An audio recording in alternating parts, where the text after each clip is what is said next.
So we said Yes, we're going to how smash do you through. balance those things? Because we said we're going to smash through every door they'll let us smash through without killing us. That was the thing. How far could you go? So we know you never get the president. That one, they'll kill you. So leave that one alone. But could you maybe run a Fortune 500 company? Maybe. We thought that was getting a little dicey, but maybe. Could you be the president of a university that wasn't all African American? No. But if you were smart enough, maybe. Work for a major law firm, and maybe. So we thought, we didn't know how far. I thought maybe my children, right, could continue to push this, and then maybe we would get something like an African American president, but we never thought it would happen for us. So we just thought we've got to open as many of these doors as wide as possible so that we kind of advance the cause another couple of steps. And all of that, I think, was from, this was a time, and I don't think anyone's done really good writing about this time. You know, you had the Black Panthers. You had folks actually talking about armed revolution in the country. You had the Nation of Islam.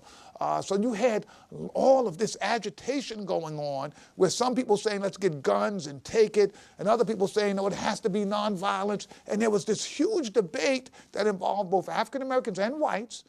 You know, one of the things no one really understands about the Weather Underground. Bill Ayers is sort of like relic. Oh, I remember that group. And I remember we thought, no, we're not messing with those guys. They're radical and they're out there. So there was all of this debate right now about how we could change America and how far you could go before you cross this sort of danger threshold.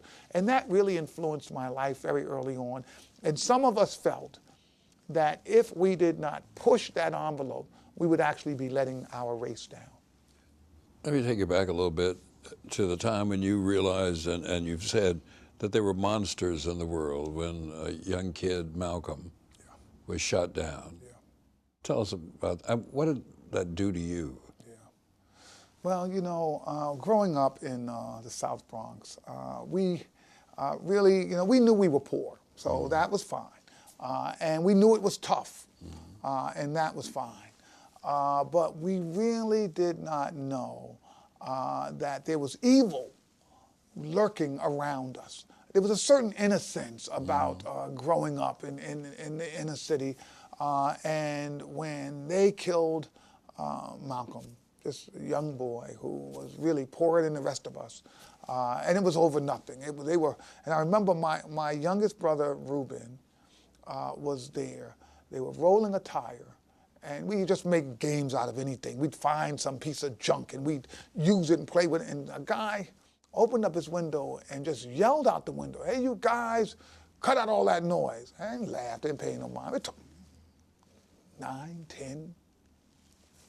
And they kept playing. Guy came downstairs with a handgun and just shot and killed Malcolm. Just right there in the street in front of everybody. And after it happened, you know, if we had been doing something really terrible, right? If we had been breaking people's windows, then you would try and, you could put it into sort of a gestalt that made sense. Oh, you can't go this far. But this just said, boy, something could just happen that could change your life instantly. You have no control over it at all. And we realized that there were monsters. There were people around who looked like regular people, but at certain times, if you got on their bad side or crossed them or ran into them at certain times, you could really see that they were dangerous and they could kill you. And one of the reasons, so this is now, I'm talking maybe 66. There weren't a lot of kids being killed by handguns then. When the handgun issue really became serious in the 80s, and handguns began being pumped into urban centers all over America, the idea that these monsters, see, to me, the monsters were grown men, right? These were grown men these weren't your friends. This wasn't a guy that you met around a corner. When the monsters become a guy you grew up with, who lived around the corner, a guy you saw every day, I think it began to really change the way you think about your life in this country. We knew there were monsters. We thought there was some slight possibility we might run into one of them and they might kill us. And I always thought that I wanted to come back in a community and say, well, there are monsters, but there are heroes, right? There are people who are there to fight. So don't be scared, right? Just don't be scared. We're going to be here. When handguns came out, I began to see this issue of, who's going to protect kids? And the adults sort of not being in the forefront of protecting kids as a huge problem in poor communities, particularly African-American communities, because it has a real impact on African-American boys. And if you look at the murder rates, and if you look at the incarceration rates, and if you just look at the level of